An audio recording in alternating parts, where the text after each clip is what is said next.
அருமையானவர்களே, கிறிஸ்மஸ் நம்ம கிறிஸ்மஸை பொதுவாக என்ன பண்ணியிருப்போம்னா, நல்ல புத்தாடைகளை அணிந்து ரொம்ப சந்தோஷமாக பிரியாணியெல்லாம் செஞ்சு சொந்த பந்தங்களுக்கெல்லாம் கொடுத்து நம்ம என்ன பண்ணோம், ரொம்ப உற்சாகமாக கொண்டாடுறது நம்முடைய வழக்கமாக இருக்கிறது. ஆனால் நான் உங்களுக்கு ஒன்று சொல்லட்டுங்களா, கிறிஸ்மஸை விட உயிர் தெழுந்த இந்த திருநாளை தான் நம்ம என்ன பண்ணோம்னா மகிமையாக கொண்டாடணும். ஆமே ஆமே. வாழ்த்துக்களை சொல்லி புது ட்ரெஸ்ஸுகளை அணிந்து நம்ம என்ன பண்ணால் மகிழ்ச்சியாக ரொம்ப சந்தோஷமாக கோலாகலமாக நம்ம என்ன பண்ணோம், டெக்கரேட்லாம் பண்ணி கொண்டாடணும். அல்லேலூயா. ஏன்னா இந்த நாள் ரொம்ப முக்கியமான நாள். ஆமேன். அவருடைய உயிர்த்தெழுந்த இந்த நாள் ரொம்ப முக்கியமான நாள். இன்றைக்கு நீங்களும் நானும் ஜீவனோடு இருக்கிறதுக்கான காரணமே இந்த நாள் தான். Amen amen. Praise Lord. ஆமேன்.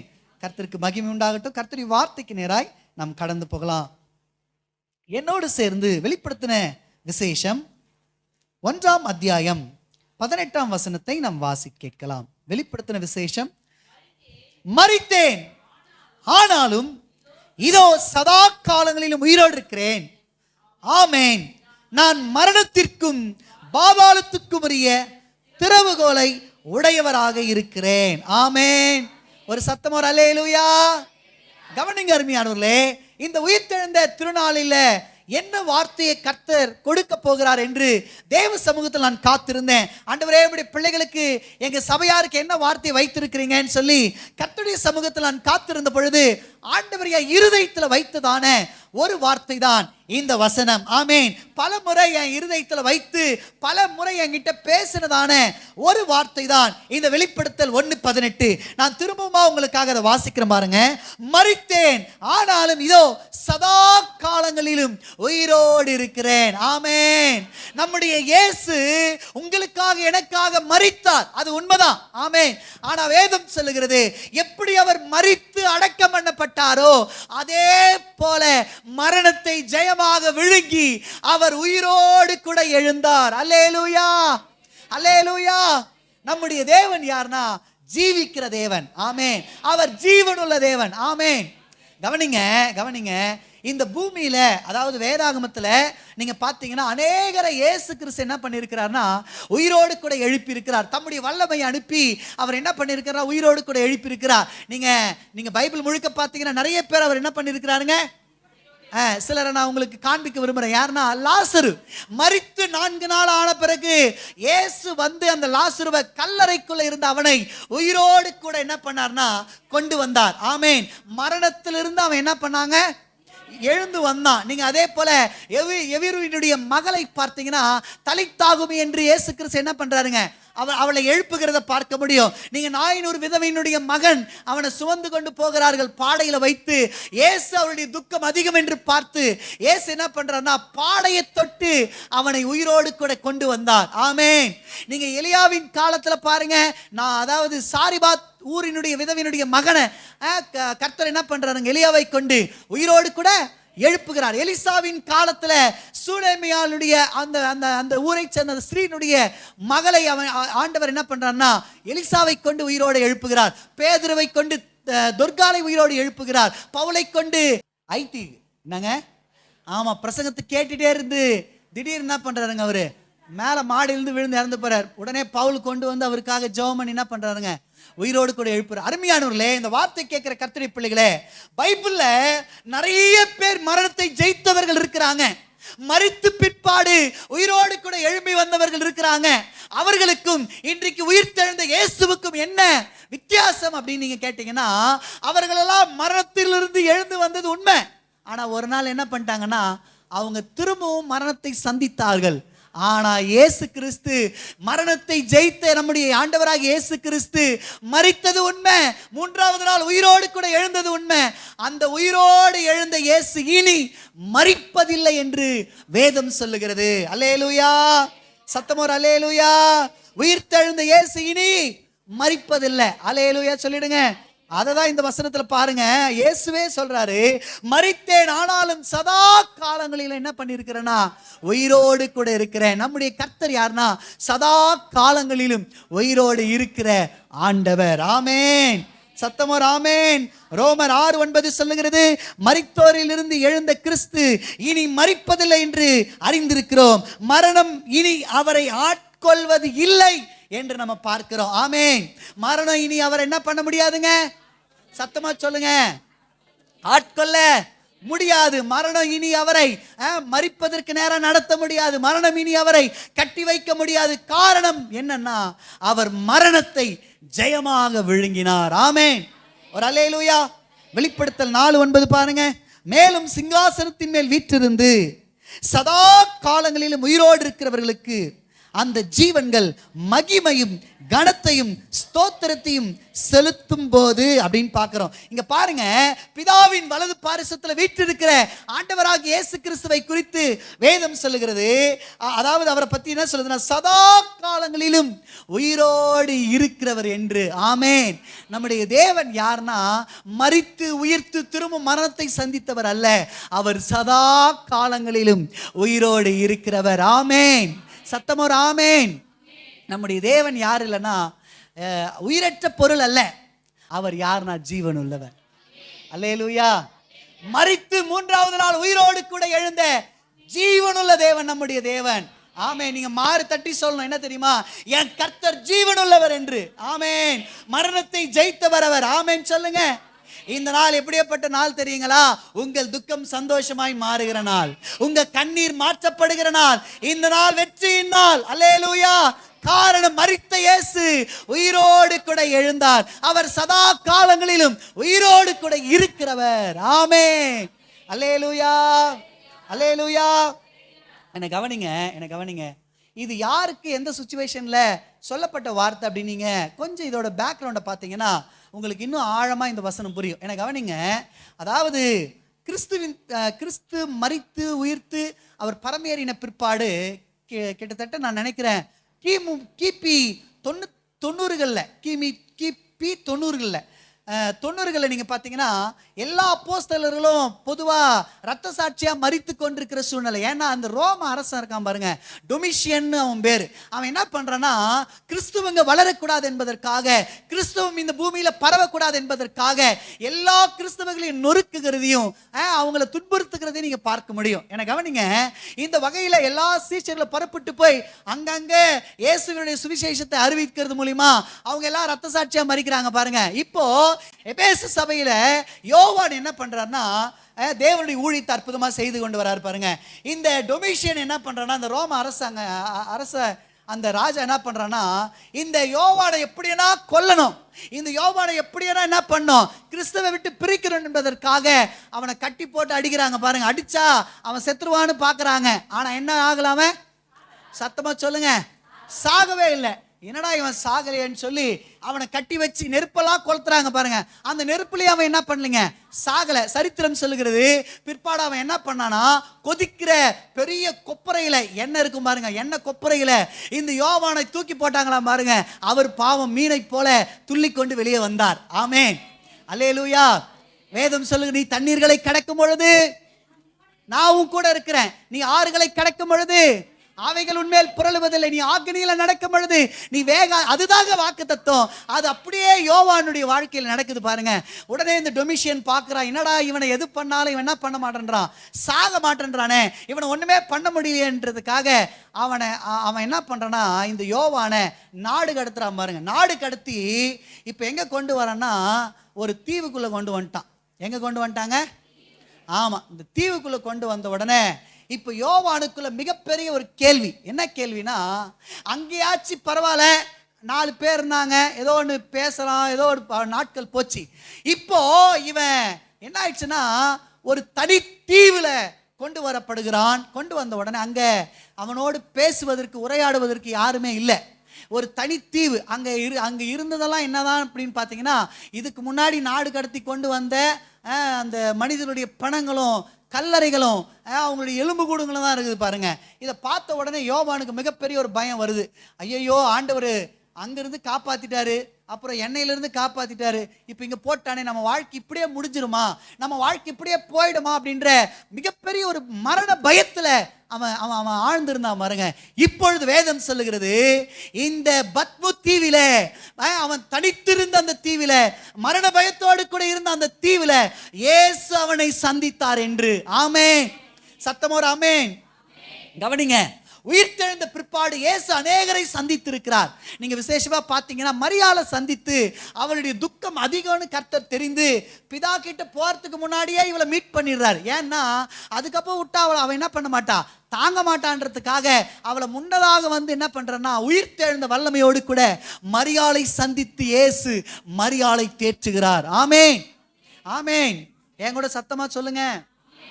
அருமையானவர்களே, எல்லாமே முடிஞ்சு போச்சுங்க, அவ்வளவுதாங்க, இயேசு மரிச்சிட்டாருன்ற சீஷர்களுடைய கூட்டத்துல இயேசு உயிர்த்தெழுந்த வல்லமையோடு கூட சந்தித்து அவர்களுக்கு என்ன பண்றாருன்னா கர்த்தர் தம்மை உயிரோடு இருக்கிறவராக காண்பிக்கிறார். அருமையானவர்களே, அவ்வளவுதாங்க, எல்லாம் போயிடுச்சுங்க, இதுக்கப்புறம் என்னங்க ஊழியம், இதுக்கப்புறம் என்னங்க சபை நடத்துறது அப்படின்னு சொல்லிட்டு நான் மீன் பிடிக்க போறேங்கன்னு என்ன பண்றேன்னா பேதுருவும் யோவானும் எல்லாரும் புறப்பட்டு போறாங்க பாருங்க. அருமையானவர்களே, திபேரியா கடற்கரையில இயேசு பேதுருவையும் யோவானையும் சந்தித்து அவர்களை மீண்டுமா தன்னுடைய ஊழியத்திற்கு என்ன பண்றனா தன்னுடைய ஸ்தானத்திற்கு திரும்பமா அவர்களை கொண்டு வந்து நிறுத்துகிறதை நீங்கள் நானும் பார்க்க முடியும். அருமையானவர்களே, அது மாத்திரமல்ல, நீங்க அப்படியே பார்த்தீங்கன்னா நிறைய சீஷர்களை தனிப்பட்ட சந்திக்கிறார், பேதுருவை தனியா சந்திக்கிறார். இப்படி அநேகரை இயேசு என்ன பண்றனா உயிர்த்தெழுந்த பிற்பாடு வேதம் சொல்லுகிறது கிட்டத்தட்ட 40 நாள் அளவும் தன்னை உயிரோடு இருக்கிறவராக எல்லாருக்கும் என்ன பண்றனா காண்பிக்கிறார் என்று நம்ம பார்க்கிறோம். ஆமே, 40 நாள் அளவும் பல 100 மக்களுக்கு அவர் என்ன பண்றார், தன்னை உயிரோடு இருக்கிறவரா காண்பிக்கிறார். ஆனா என்ன கவனிங்க, இந்த உயிர்த்தெழுந்த மகிமையோடு தன்னை காண்பிச்சார் இல்லையா, இதுக்கும் யோவானுக்கு இங்க பத்மத்தீவில அவன் தனித்து விடப்பட்ட இந்த சூழ்நிலையில அவனை சந்தித்ததற்கும் வித்தியாசம் இருக்கு. என்ன வித்தியாசம்னா என்ன கவனிங்க, இப்போ இயேசு கிறிஸ்து அந்த 40 நாள் அளவும் எந்த மகிமையும் அவர் என்ன பண்ணலன்னா எடுத்துக்கொள்ளல. எந்த மகிமையும் அவர் என்ன பண்ணலைங்க எடுத்துக்கொள்ளாம உயிர்த்தெழுந்த வல்லமையோடு கூட என்ன பண்றாருன்னா எல்லாரையும் சந்தித்து அவர்கள் என்ன பண்றாருன்னா தேற்றுகிறார். ஆனா இந்த பத்மத்தீவுல யோவானை சந்தித்தது எப்படி தெரியுங்களா, அவர் பரலோகத்துல பிதாவின் அதாவது பிதாவின் வலது பாரிசத்துல வீற்றிருக்கிறவராக எல்லா மகிமைக்கும் பாத்திரராக அவர் என்ன பண்றாருன்னா, நீங்க அந்த வசனத்தை படிச்சீங்கன்னா நேரம் இல்லாதனால அப்படியே போறேன். 7 பொன் குத்து விளக்குகளின் மத்தியில உலாவுகிறவர், 7 நட்சத்திரங்களையும் தம்முடைய வலது கரத்துல உடையவர். அதாவது அவருடைய வஸ்திரங்கள் எப்படி இருக்குன்னா அப்படியே பிரகாசிக்கிற வெண்மையாக இருந்தது, அவருடைய முக பிரகாசம் பயங்கரமா இருந்ததுன்னு சொல்லி இங்க யோவான் சொல்லுகிறது நீங்க பார்க்க முடியும். அருமையானவர்களே, யோவானை சந்தித்தது எப்படி தெரியுமா, மகிமையோடு கூட சந்திக்கிறார். ஆமென்.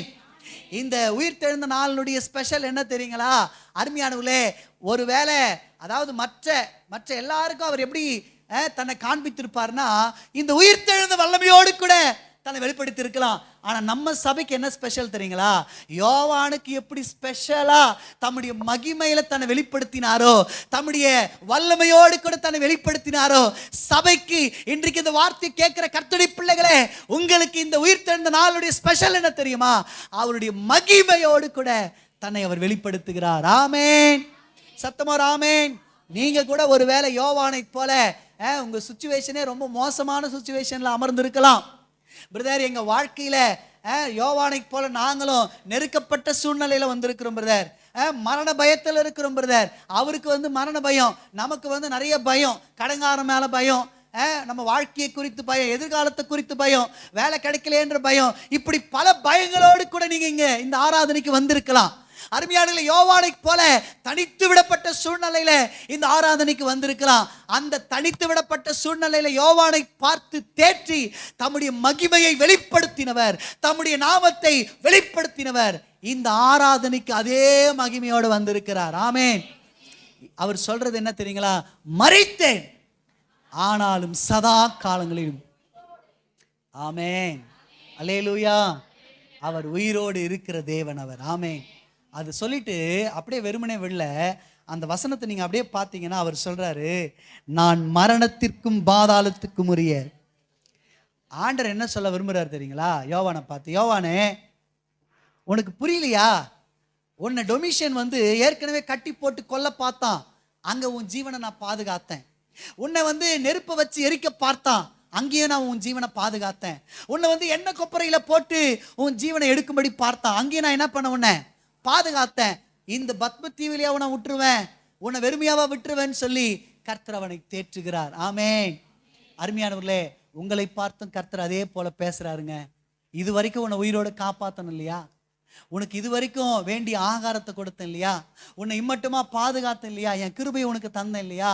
இது வரைக்கும் நடத்தின உன்னை நான் இனிமே கைவிட்டுருவேனா? இல்லை இல்லை இல்லை, நான் பாதாளத்துக்கும் மரணத்துக்கும் திறவுகோலை உடையவன்றார். ஆமென்.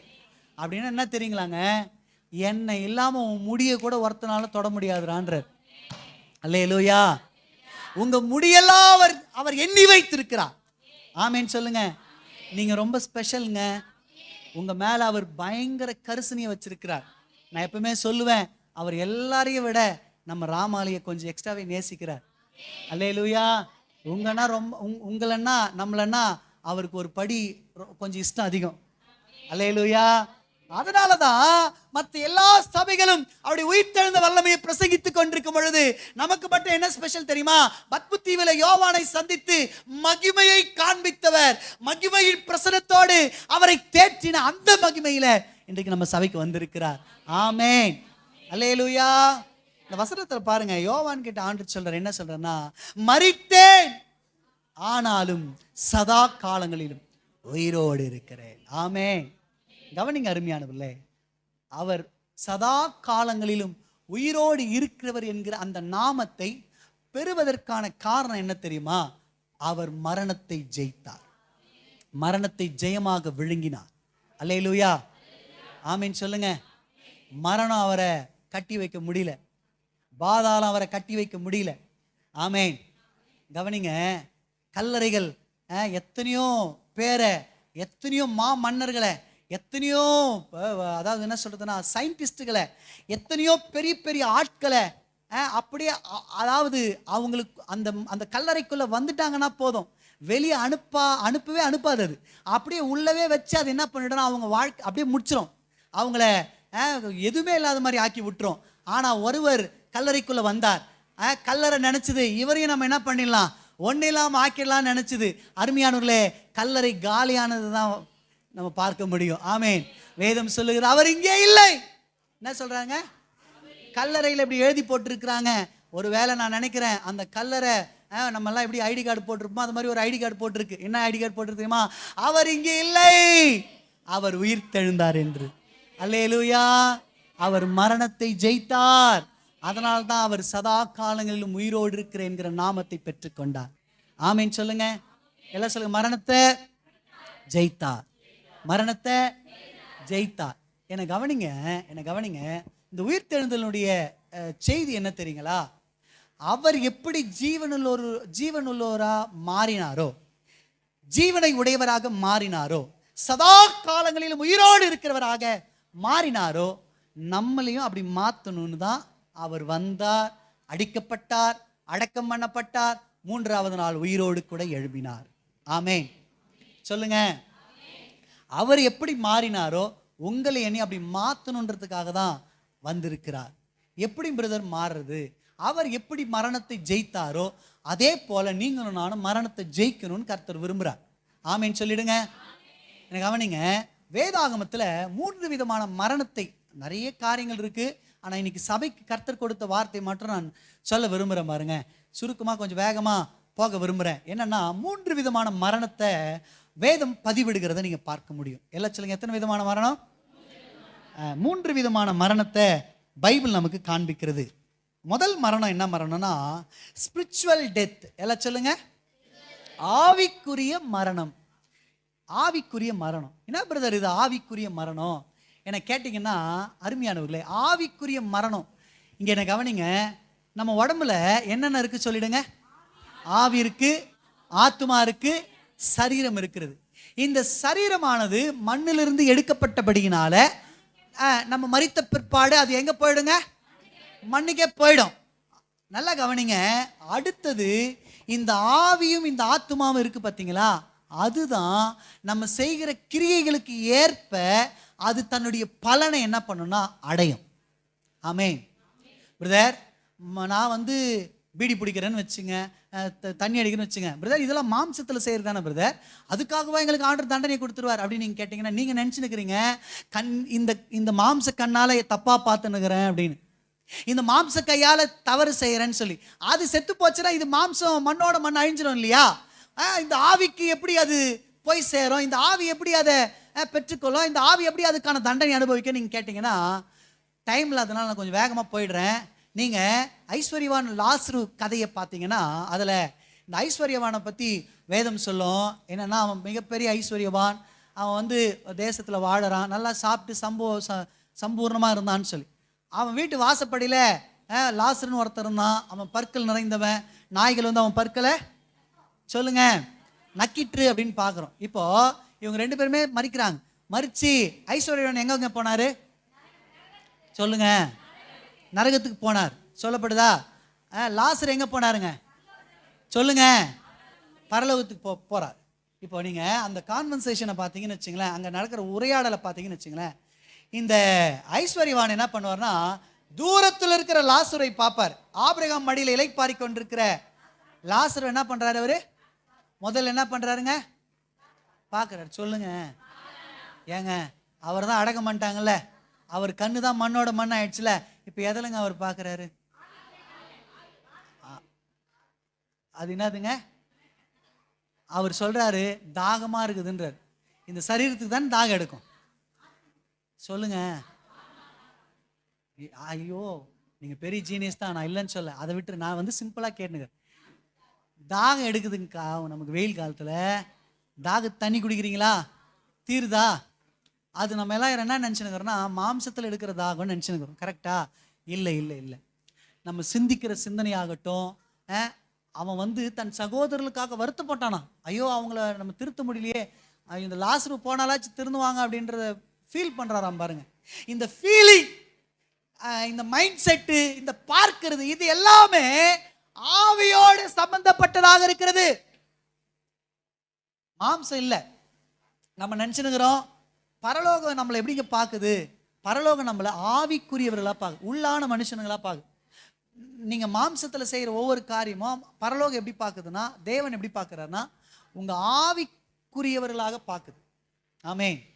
அப்போ இந்த ஃபீலிங் ஆகட்டும், இந்த மைண்ட் செட் ஆகட்டும், இந்த உணர்வுகள் ஆகட்டும், இது எல்லாமே ஆவியோடு சம்மந்தப்பட்டிருக்கு. மாம்சத்துக்கு அதுக்கு சம்மந்தம் இல்லை. மாம்சம் மண், அது வந்து ஆவியோட கனெக்ட் ஆகிருக்கு.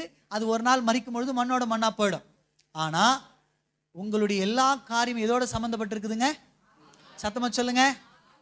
ஆவியோட சம்மந்தப்பட்டிருக்கு. அப்போ இந்த ஆவிக்குரிய மனிதன் என்ன ஆயிடக்கூடாதுன்னா மறிச்சிடக்கூடாது. எப்படிங்க ஆவிக்குரிய மரணத்தை நம்ம வாழ்க்கையில் வருது? ஆவிக்குரிய மரணம் எப்படி வருது நம்ம வாழ்க்கையில் அப்படின்னு கேட்டிங்கன்னா, நீங்கள் ஏதேன் தோட்டத்தில் கர்த்தர் ஆதாமி ஏவாளையும் சிருஷ்டித்து அங்கே வச்சு அவர் என்ன சொல்கிறாருன்னா, இந்த கனியை நீ என்ன பண்ணாத, இல்லை புசிக்கும் நாளில் சாகவே சொன்னாருங்களா? புசிக்கும் நாளில் சாகவே. அவங்க என்ன பண்ணாங்க? Very good. புசிச்சாங்களா சொல்லுங்க? புசிச்ச உடனே செத்தாங்களா சொல்லுங்க? நம்ம எல்லாருக்கும் தோணும்ல, ஆண்டவர் என்ன சொன்னார்? புசிக்கும் நாளில் அப்படிதானே சொன்னார். உடனே என்ன பண்ணிருக்கணும்? அவங்க சாப்பிட்ட உடனே விஷ தலைக்கேறி செத்துருக்கணும்ல, சாகலையே. அவன் ஆதாம் பார்த்தீங்கன்னா 900 வருஷம் வாழறார் அப்படின்னு நீங்க கேட்கலாம்.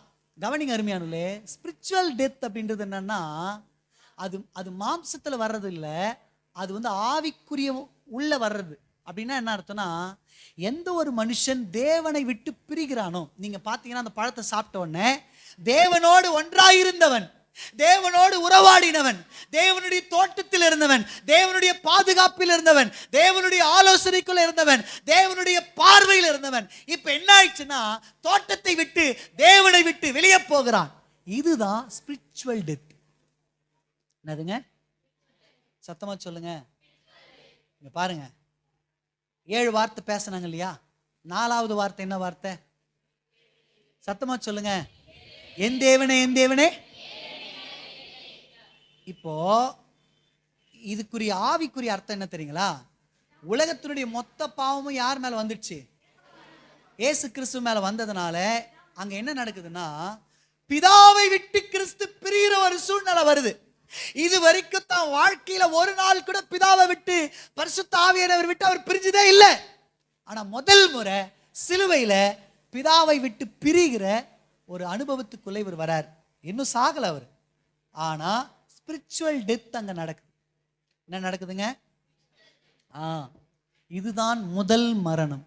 இங்க கவனிங்க, இது ரொம்ப ரொம்ப ரொம்ப முக்கியம். என்னங்க, இதுல மட்டும் நம்ம ஜெயிச்சிட்டோம்னு வச்சுங்களேன், அடுத்து இருக்கிற 2 மரணத்தை நம்ம ஜெயிச்சிடலாம். எப்படி பிரதர் இந்த ஸ்பிரிச்சுவல் டெத்தை நாங்க ஜெயிக்கிறது, ஏசு எப்படி ஜெயித்தார் அப்படின்னு நான் டைம்ல அதெல்லாம் அப்படியே கதை மாதிரி சொல்லிட்டே போயிடுறேன். கொஞ்சம் என்ன கவனிங்க, நீங்க கவனிச்சிங்கன்னா தான் புரியும்.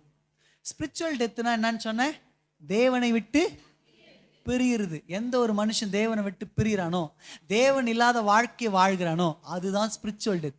இது ரொம்ப ரொம்ப ரொம்ப முக்கியமான ஒரு காரியம். இந்த ஸ்பிரிச்சுவல் டெத் மாத்திரம் ஒரு மனுஷனுக்குள்ள வந்துடுச்சுன்னு வச்சுங்களேன், அவன் வாழ்க்கையில அவன் வந்து என்ன பண்ண முடியாது தெரியுங்களா, இந்த நித்திய ஜீவனுக்குள்ள என்ன பண்ண முடியாதுன்னா போக முடியாது.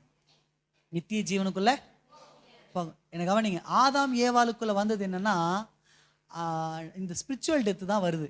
ஆக்சுவலாக இந்த ஸ்பிரிச்சுவல் டெத்தை சரி செய்யும்படி தான் ஆண்டவராகி இயேசு கிறிஸ்து இந்த பூமியில் என்ன பண்ணார்னா வெளிப்பட்டார். ஆமேன் ஆமேன். இந்த ஸ்பிரிச்சுவல் டெத் ஒரு மனுஷனுக்குள்ள வரத்துக்கான காரணம் என்னன்னா பாவம். என்னதுங்க, ஏதேன் தோட்டத்தில் அவங்களுக்குள்ள வந்தது என்ன, ஆதியிலே வந்ததையா பாவம். அந்த ஏதேன் தோட்டத்தில் அப்படின்னு ஒரு பாட்டு இருக்கு பாருங்க. ஆதியில் என்ன வந்துச்சுங்க, ஆண்டு சொல், புசிக்காதே புசிக்காதே எந்த நாதாமே, நீ புசிக்கும் நாளில் சாவாயே என்றார் தேவனே அப்படின்றார் பாருங்க. அவரை புசிக்காதன்றாரு, புசிச்சிறாரு. புசிச்ச உடனே அவருக்கு ஒரு ஸ்பிரிச்சுவல் டெத்து வருது. பாவம் எப்போ ஒரு மனுஷனுக்குள்ள வருதோ அவன் என்ன அடைவான்னா ஸ்பிரிச்சுவல் டெத் அடைவான். ஒருவேளை நீங்க உங்க வாழ்க்கையில நீங்க நல்லா இருக்கிற மாதிரியே இருக்கும், நீங்க நல்லா ஓடிட்டு இருக்கிற மாதிரியே இருக்கும், நீங்க பாடின அபிஷேகம் நிரம்பும், அதெல்லாம் வச்சு உங்கள் வாழ்க்கையில் நீங்கள் என்ன பண்ணிடு. நான் நிறைய பார்த்துருக்குறேங்க, என்னை கவனிங்க, நிறைய என்னுடைய ஊழிய வாழ்க்கையில், என் ஊழிய அனுபவத்தில் நான் சொல்கிறேன். ஒருவேளை நீங்கள் ரட்சிக்கப்பட்டு என்னோட பெரியவங்க சபைக்குள்ளே இருக்கலாம், ஆனால் ஊழிய அனுபவத்தில் நான் சொல்கிறேன், நிறைய ஊழியர்கள் செய்கிற தவறு என்ன தெரியுமா, அவங்களுக்குள்ள ரகசிய பாவங்கள் இருக்கும், அவங்களுக்குள்ள சொல்ல முடியாத தவறுகள் பாவங்களை அவங்க செஞ்சுட்டு இருப்பாங்க. அவங்க பேச்சோ பார்வையோ நடக்கையோ சிலதெல்லாம் சரியில்லாமல் இருக்கும். ஆனால் அவங்கள பார்த்தீங்கன்னு தொடர்ந்து தன்னுடைய ஊழியத்தை செஞ்சுட்டே இருப்பாங்க, அது வெற்றியாக போகிற மாதிரியே இருக்கும். என்னை கவனிங்க அருமையானவர்களே, அதாவது என்னன்னா ஆண்டவர் அவங்க கிட்ட கொடுத்த தாளந்தின் படி, அவங்களுக்கு கொடுத்த வரத்தின் படி அவங்கள கர்த்தர் என்ன பண்ணுறாருன்னா செயலாட்டிகிட்டே இருக்கிறார். அவங்க அந்த ஊழியத்தை வெற்றியாக செஞ்சுன்னு தான் இருப்பாங்க.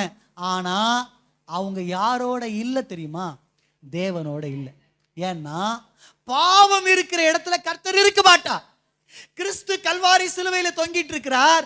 உலகத்தினுடைய மொத்த பாவம் இப்ப யார் மேல வருதுங்க, இயேசு கிறிஸ்து மேல வந்த உடனே பிதாவின் முகம் மறைக்கப்படுகிறது, ஆவியானுடைய முகம் அவருக்கு மறைக்கப்படுகிறது. உடனே அவர் சொல்றார், என் தேவனே என் தேவனே ஏன் என்னை கைவிட்டீர். அப்படின்னா என்ன அர்த்தம், ஸ்பிரிச்சுவல் டெத் அவருக்குள்ள வருது. இயேசு கிறிஸ்து ஏன் ஸ்பிரிச்சுவல் டெத்தை தனக்குள்ள ஏற்றுக்கொண்டார் தெரியுங்களா, ஏன் ஏற்றுக்கொண்டார் தெரியுங்களா, உங்களை என்னையும் ஸ்பிரிச்சுவல் டெத்திலிருந்து மீட்டெடுக்கும்படி. ஆமேன், சத்தமா ஒரு ஆமேன். அதனால தயவு செய்து நான் உங்களுக்கு சொல்லுவேன், தப்பா எடுத்துக்காதீங்க, வாட்ஸ்அப் அதிகமாக நோண்டுறதை நிறுத்துங்க, இன்ஸ்டாகிராம் அதிகமாக நோண்டுறதை நிறுத்துங்க, அதில் நிறைய செலவு பண்ணுறீங்க பாருங்க டைம், அதை கொஞ்சம் நிறுத்துங்க. உங்கள் வாயில் தேவையில்லாமல் பேசுகிறீங்க பாரு, அது கொஞ்சம் நிறுத்துங்க. அக்கா நம்ம நினச்சினுக்கிறோம், அண்ணே நம்ம நினச்சினுக்கிறோம், சின்ன பாவம் தானே பிரதர், இதெல்லாமா தப்பு, இதெல்லாமா பாவம் அப்படின்னு நீங்கள் நினைக்கிறீங்க. நீங்கள் செய்கிற சின்ன சின்ன சின்ன சின்ன பாவம் தேவனுடைய உறவில் இருந்து உங்களை என்ன பண்ணுதுன்னா விலக செய்யும். ஆமேன். இச்சையானது கர்ப்பம் தரித்து பின்பு பாவத்தை பிறப்பிக்கிறது. அந்த பாவம் பூர்ணமாகும் பொழுது மரணத்தை பிறப்பிக்கிறது என்று வேதம் சொல்லுகிறது. ஆமேன், சொல்லுங்க. இந்த ஸ்பிரிச்சுவல் டெத் மட்டும் ஒரு ஆவிக்குரிய மனுஷனுக்கு வந்துடக்கூடாது. இதுதான் இயேசு கல்வாரி சிலுவையில் என்ன பண்றாருன்னா ஜெயித்தா. நீங்களும் நானும் என்ன பண்ண, இந்த ஸ்பிரிச்சுவல் டெத்தை ஆவிக்குரிய மரணம் மட்டும் வந்துடக்கூடாது. ஆமேன், சொல்லுங்க. அல்லேலூயா. இங்க சில வசனத்தை உங்களுக்கு நான் காண்பிக்கிறேன் பாருங்க. ரோமர் 6:23, பாவத்தின் சம்பளம் மரணம். பாவத்தின் சம்பளம் என்னதுங்க, இந்த பாவம் ஒரு மனுஷனுக்குள்ள வரும்போது தான் பிசாசு என்ன பண்ணிடுவான் தெரியுமா, வெகுமதியா கிஃப்ட் எல்லாம் கொடுப்பான். என்ன கொடுப்பாங்க, பிசாசு gift கொடுக்குறது பார்த்துருக்குறீங்களா? பைபிள் எழுதியிருக்கு பாருங்க. பிசாசு gift கொடுப்பான். ஆண்டவர் தானே gift கொடுக்குறாரு நம்ம கேள்விப்பட்டிருக்கிறோம். இல்லை பிசாசு gift கொடுக்குறான். என்ன கிஃப்ட்டு? அதுதான் மரணம் என்கிற கிஃப்ட். நாங்க சொல்லுங்க, மரணம் என்கிற கிஃப்ட். பாவத்தின் சம்பளம் மரணம். ரோமர் 5:12 சொல்கிறது, இப்படியாக ஒரே மனுஷனாலே பாவமும் பாவத்தினாலே மரணமும் உலகத்திலே பிரவேசித்தது போலவும் எல்லா மனுஷருக்கும் பாவம் செய்தபடியால் மரணமும் எல்லாருக்கும் வந்தது போலவும் இதுவும் ஆயிற்று. நீதிமொழிகள் 2:18 சொல்கிறது பாருங்க, அவளுடைய வீடு மரணத்துக்கும் அவளுடைய பாதைகள் மரித்தோரிடத்திற்கும் சாய்கிறது.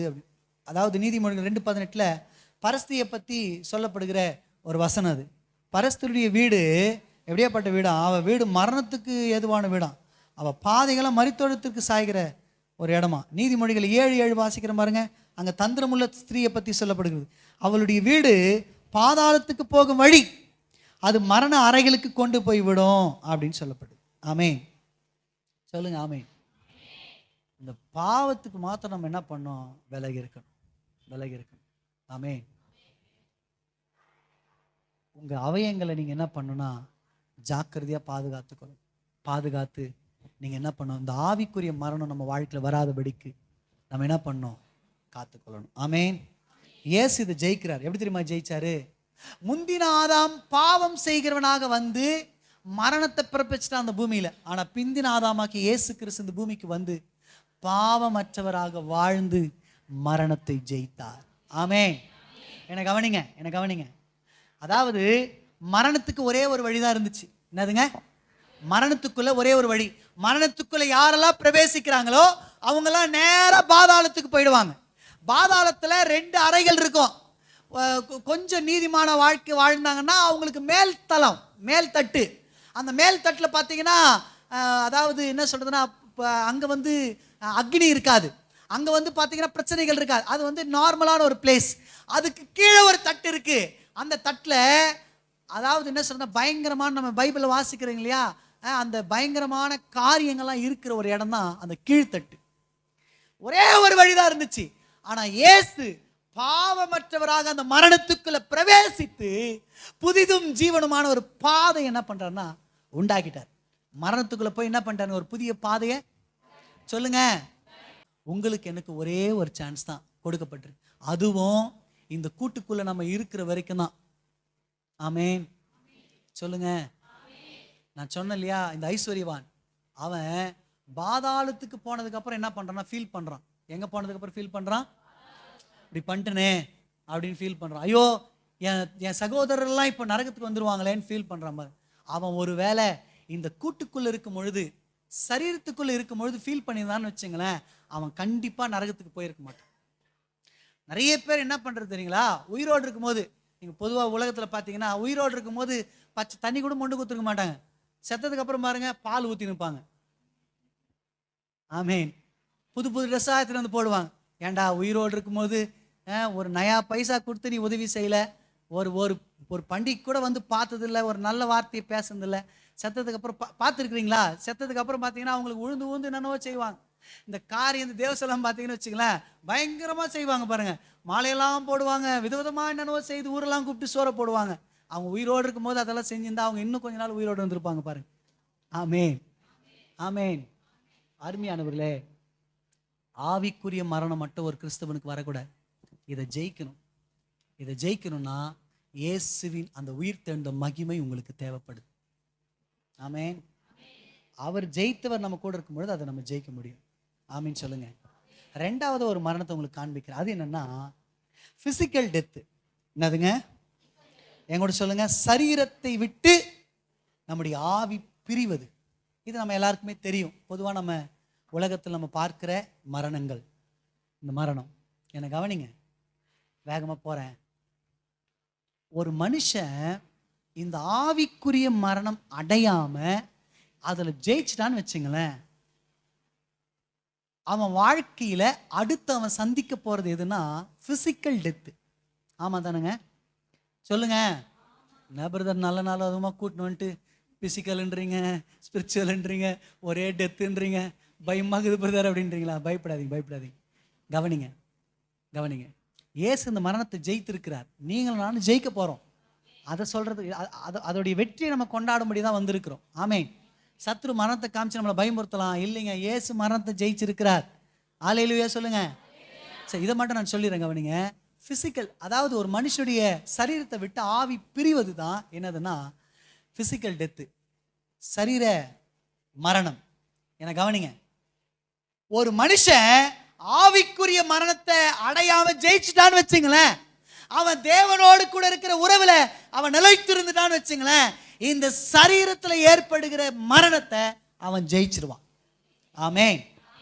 தெசலோனிக்கேயர்ல இப்படி எழுதப்பட்டிருக்கிறது, இயேசுவானவர் மரித்து பின்பு எழுந்திருந்தார் என்று நாம் விசுவாசிக்கிறோமே, அதே போல கிறிஸ்துவுக்குள்ள மரிக்கிறவர்கள், எல்லாரும் சொல்லுங்க, கிறிஸ்துவுக்குள்ள மரிக்கிறவர்கள் சொல்லுங்க, அவங்க முதலாவது எழுந்திருப்பாங்கன்னு சொல்லப்படுது. இயேசு எப்படி மரித்து அந்த மரணத்தை ஜெயித்தவராக உயிரோடு கூட எழுந்தாரோ, அதே போல இயேசு கிறிஸ்துவினுடைய ரகசிய வருகையில எக்காலங்கள் தொனிக்கும் பொழுது கிறிஸ்துவுக்குள்ள மரிக்கிறவர்கள் தான் எப்படி எழுந்திருப்பாங்கன்னா முதலாவது எழுந்திருப்பாங்க. அதுக்கு நம்ம எப்படி மரிக்கணும்னா கிறிஸ்துவுக்குள்ள மரிக்கணும். ஆமென். அதுக்கு உங்களுக்கும் எனக்கு வேண்டியது என்ன தெரியுமா? ஸ்பிரிச்சுவல் டெத் நம்ம வாழ்க்கையில் வந்துடக்கூடாது. தேவனை விட்டு கிறிஸ்தவங்க பேரா இருக்கலாம், ஞானஸ்தானம் எடுத்திருக்கலாம், ரட்சிக்கப்பட்ட பிள்ளைன்னு சொல்லலாம், ஆனா உங்க வாழ்க்கையில பாவம் இருந்து தேவனை விட்டு வாழ்கிற வாழ்க்கையை நீங்க தொடர்ந்து வாழ்ந்து கொண்டே இருப்பீங்கன்னா ஒரு நாள் உங்களுக்கு பிசிக்கல் டெத் வரும். அப்போ பாஸ்டர்களோ எல்லா ஜனங்களோ உங்களை கர்த்தருக்குள் நித்திரை அடைந்தான்னு போஸ்ட் வேணா போடலாம், ஆனா பரலோகம் சொல்லாது இவன் கிறிஸ்துவுக்குள்ள மரித்திருக்கிறான். வெளிப்படுத்தின விசேஷத்துல நீங்க பார்த்தீங்கன்னா ஒரு வசனம் இருக்கிறது, அங்க ஒரு சத்தம் உண்டாகிறது, இது முதல் கிறிஸ்துவுக்குள்ள மரிக்கிறவர்கள் பாக்கியவான்கள் என்று எழுது அப்படின்னு அப்படின்னு சொல்லப்பட்டிருக்கு. ஆமென். இது முதல் கிறிஸ்துவுக்குள்ள மரிக்கிறவங்க பாக்கியவான்கள் எழுது.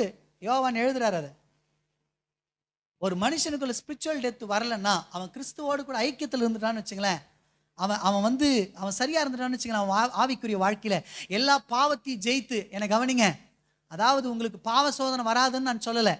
எல்லா மனுஷனுங்களுக்கும் அவங்கவுங்க வயசுக்கு ஏற்ப பாவ சோதனை வரும்.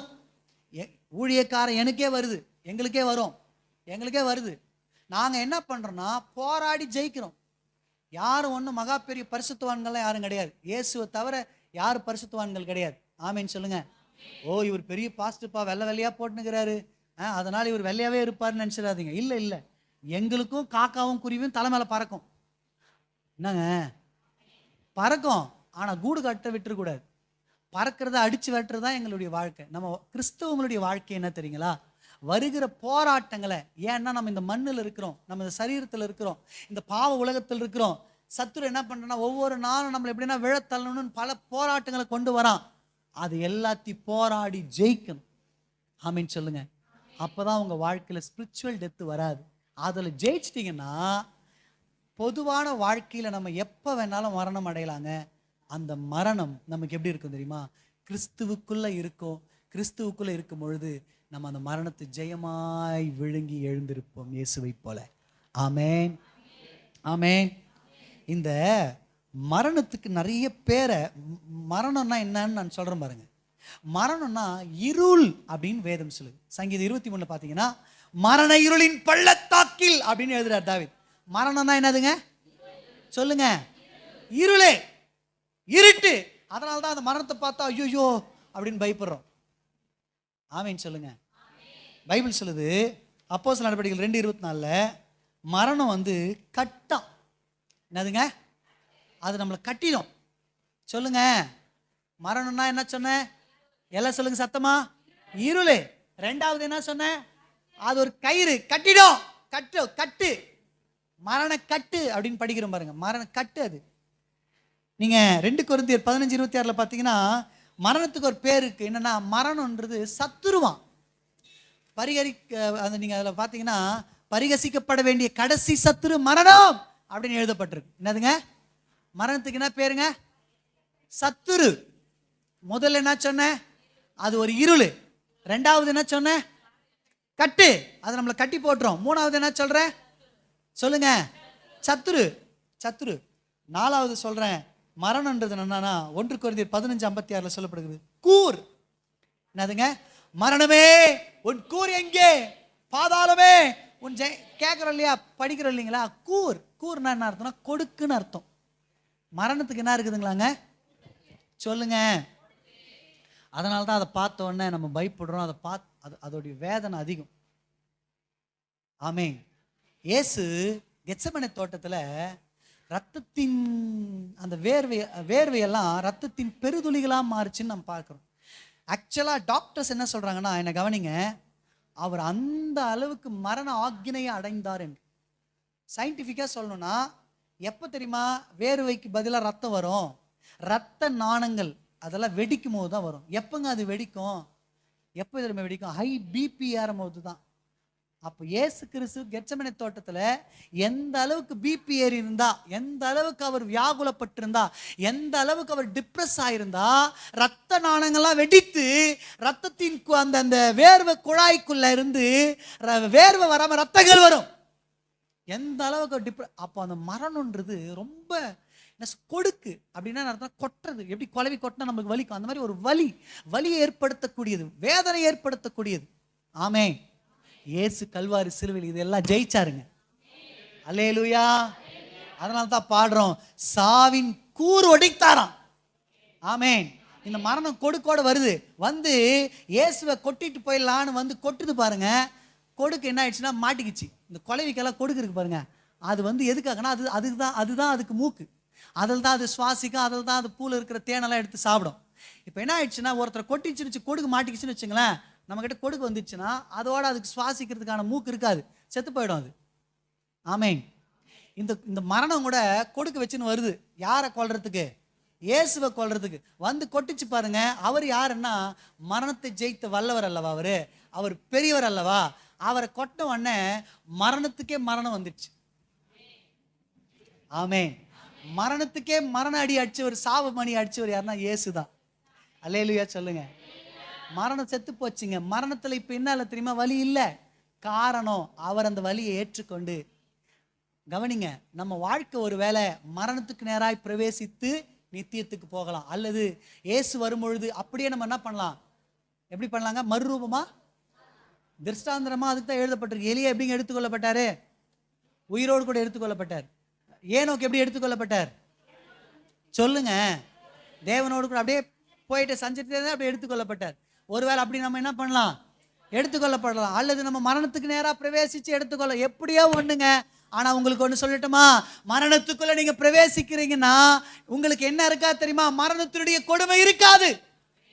மரணத்துக்குள்ள பிரவேசிக்கும் பொழுது உலகத்துல ரட்சிக்கப்படாத இயேசுவை ஏற்றுக்கொள்ளாதவர்களுக்கெல்லாம் மரணம் இருளா இருக்கும். ஆனா நமக்கு மரணம் எப்படி தெரியுமா இருக்கும்? வெளிச்சமா இருக்கும். ஏன்னா அந்த மரணத்துல இயேசு நிற்கிறார். ஏற்கனவே மரணத்துக்குள்ள பிரவேசித்து அந்த பாதை வெளிச்சமா மாத்தின இயேசு அங்க இருக்கிறார்.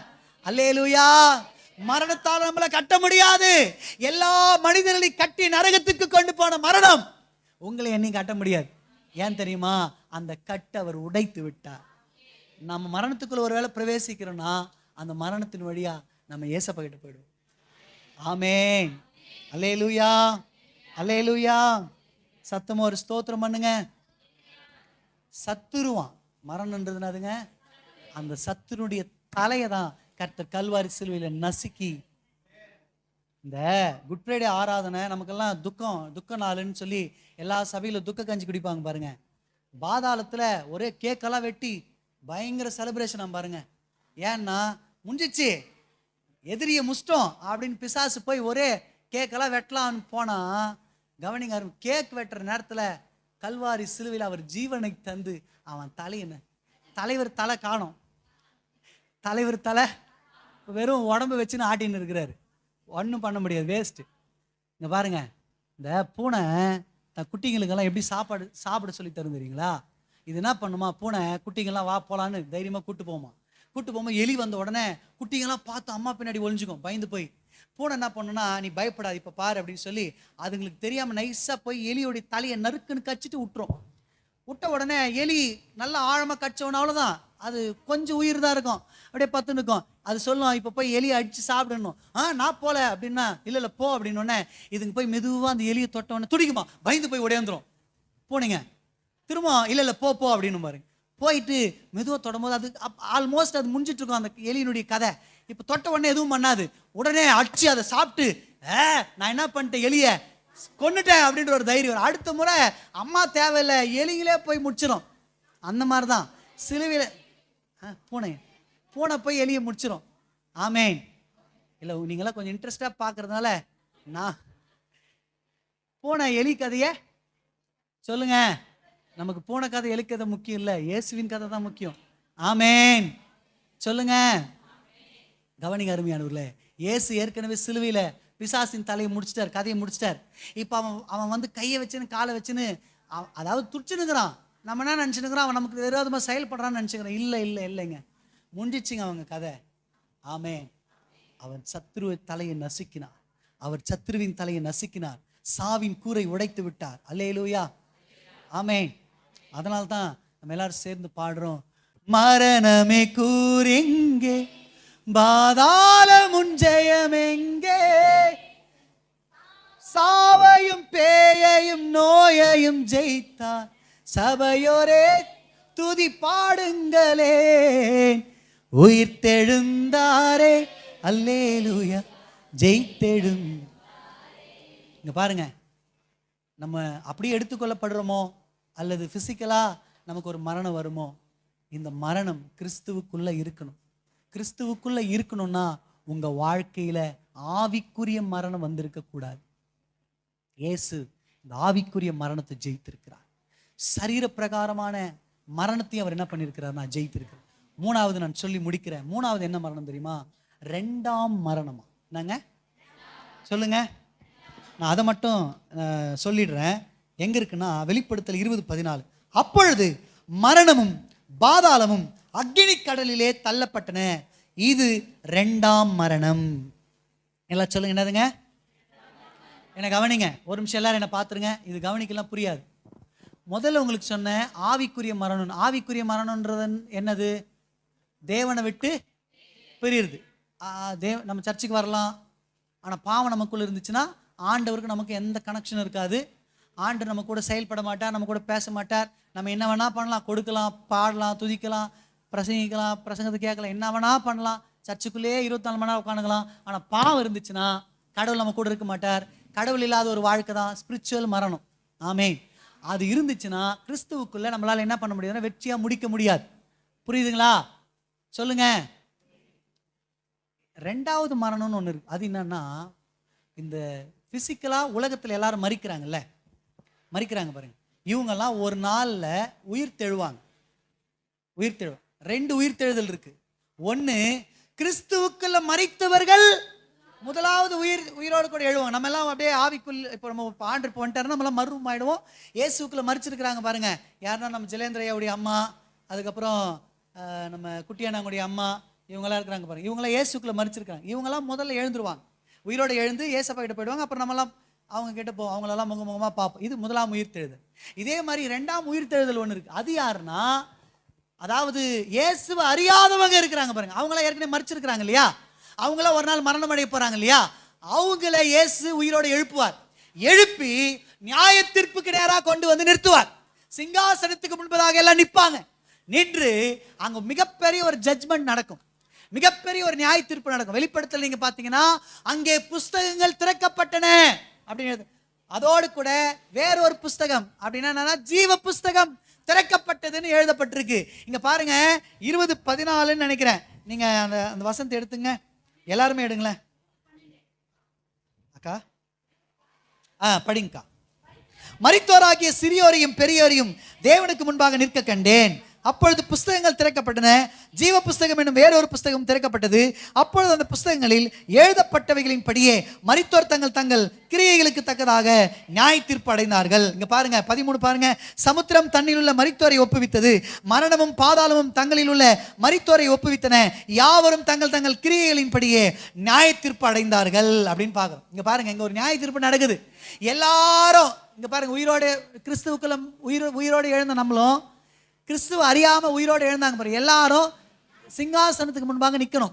நின்னதுக்கு அப்புறம் அவங்க கிரியைக்கு ஏற்ற மாதிரி அங்க ஒரு நியாய தீர்ப்பு நடக்கும். நடந்த உடனே இங்க பாருங்க, அது கீழே இருக்கிற வசனம் எல்லாரும் சேர்ந்து வாசிங்க, முக்கியமான வசனம். அப்பொழுது மரணமும் பாதாளமும் அக்னி கடலிலே தள்ளப்பட்டன, இது 2ஆம் மரணம். அது கீழே வாசிங்க.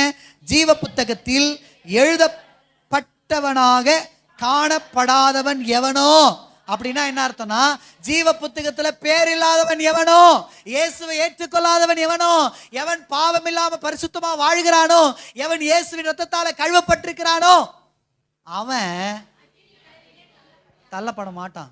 ரட்சிக்கப்பட்டவன், கழுவப்பட்டவன், ஜீவ புத்தகத்துல பேர் இருக்கிறவன் எங்க போக மாட்டான்? 2ஆம் மரணத்துக்குள்ள போக மாட்டான். இந்த 2ஆம் மரணத்துக்குள்ள யார் போவாங்கன்னா, ஜீவ புத்தகத்துல பேர் எழுதப்படாதவன் எவனோ அவன் அக்னி கடலுக்குள். அதுதான் 2ஆம் மரணம். இயேசு இந்த 2ஆம் மரணத்தையும் ஜெயிச்சிருக்கிறார். ஆமென்.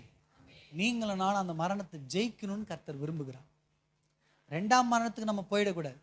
2ஆம் மரணத்துக்கு நம்ம போகக்கூடாதுன்னா நம்ம வாழ்க்கையில் ஸ்பிரிச்சுவல் டெத்து வரக்கூடாது. என்ன வரக்கூடாதுங்க?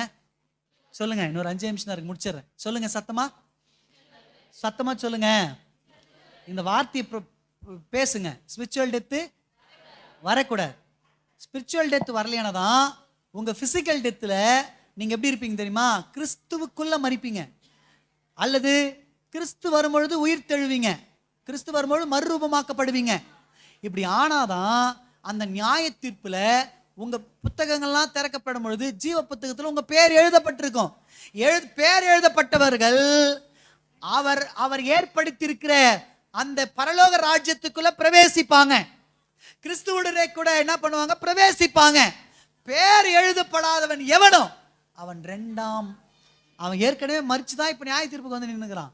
அவனை திரும்பவும் ஒரு மரணத்துக்கு நேராக இயேசு அனுப்புவார். அதுதான் என்னன்னா அக்னி கடல். ஆமென். ஒரே ஒரு வசனத்தை மட்டும் என் கூட சேர்ந்து வாசிங்க. அதுல 21:8 பாருங்க. 21:8 சீக்கிரம் எடுத்து வாசிங்க. எல்லாரும் சேர்ந்து வாசிங்க, எல்லாரும் சேர்ந்து வாசிங்க.